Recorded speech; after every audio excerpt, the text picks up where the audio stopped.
নমস্কার বন্ধুরা, আজ তোমাদের দেখাবো লিট্টি কিভাবে বানায়। কারণ আজ মা লিট্টি বানাচ্ছে। দেখো, তাই জন্য শুকনো খোলায় মৌরি, কালো জিরে, জোয়ান ভেজে নিচ্ছে। এই দেখো, তার জন্য এখানে নেওয়া হয়েছে পেঁয়াজ কুচি, লঙ্কা কুচি, ধনেপাতা কুচি, রসুন গ্রেট করা আর আদা গ্রেট করা। এবার যাচ্ছে একটু সর্ষের তেল, পরিমাণ মতো লবণ। এই যে এবার লাস্টে লেবুর রসটা দিয়ে সুন্দর করে এটাকে মাখিয়ে নিতে হবে, যাতে যা কিছু ইনগ্রিডিয়েন্টস এর মধ্যে গেল সমস্তটার ফ্লেভার সেন্ট আসছে। আর এত সুন্দর করে এটা মাখাতে হবে। আর হ্যাঁ, বলে রাখি, লেবুর রসটার মধ্যে বেশি করেই যাবে। আর এই যে মা আটাটা মাখাচ্ছে, এর মধ্যে লবণ দিয়ে নর্মালি যেভাবে রুটি বানানো হয় সেইভাবে আটাটা মাখিয়ে নেওয়া হয়েছে লিট্টির জন্য। আর যেটা এর আগে দেখালাম ওটা লিট্টির ভেতরে পুরটা হবে। আর এই দেখো, আমাদের তেল গরম হচ্ছে লিট্টির জন্য।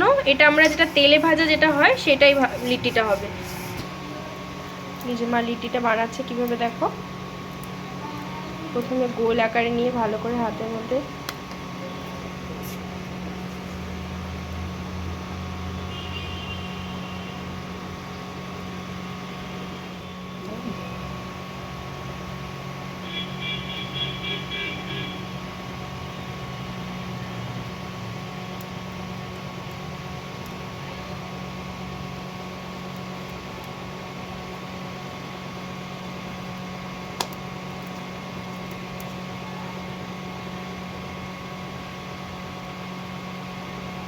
এমন করে রেডি করে মা একটা একটা করে রেখে দিচ্ছে।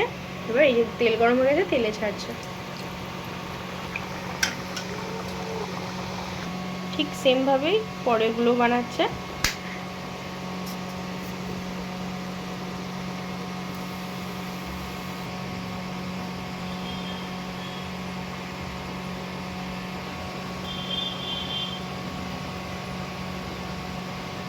পুরটা ভেতরে দিয়ে সুন্দর করে দেখো, হাতের কায়দাটা কি সুন্দর করে এটা করছে, যাতে পুরটা বেরিয়েও না যায়। আবার হাতেই চেপে সমান করে পুরটা ঠেসে ভেতরে পুরো সমান করে মিলিয়ে দিচ্ছে।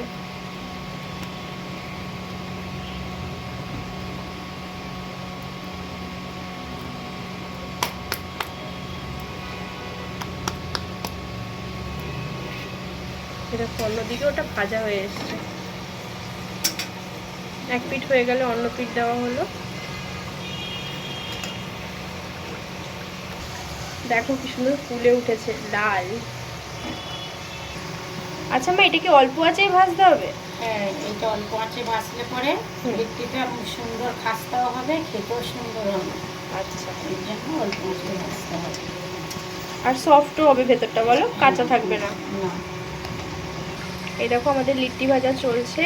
তো কে কে তোমরা এরকম লিট্টি খেয়েছো জানিও কমেন্টে। এই দেখো, লিট্টি আমাদের রেডি। দেখো কি সুন্দর লাগছে, বেগুন চোখা দিয়ে সার্ভ করা হয়েছে। তো এবার খেয়ে বলবে কেমন লাগছে। বড়মশাই খেয়ে বলবে। খুব সুন্দর, পুরো সফট, একদম নরম, অসাধারণ। দেখো কি সুন্দর এটা ভেতরে সেদ্ধ হয়েছে, পুরটা ভেতরে রয়েছে।